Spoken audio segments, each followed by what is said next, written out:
বলো চল আমরা ঘরে চলে যাই ঠিক আছে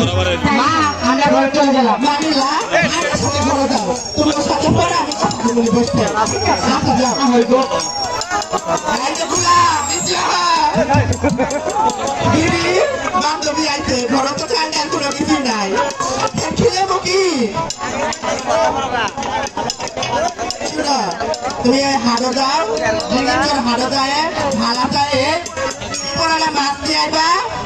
আর নাই নিয়ে আইবা নাই গো মাছ দিয়ে আর নাই দিয়ে আম দিলে তুমি খায়ে মা কত গাড়ি খাবা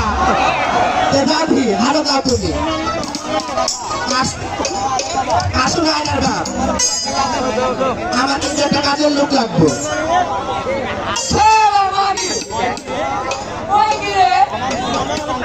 আমার নুনান্তে পান্তা ভাই আমার সে বলছে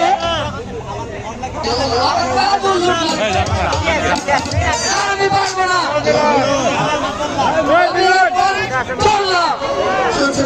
কথা আমি যদি কাম করতে করতে খবর ফেলাইছি ওরা কামের লোক লাগছে তাও দেওয়া হবো না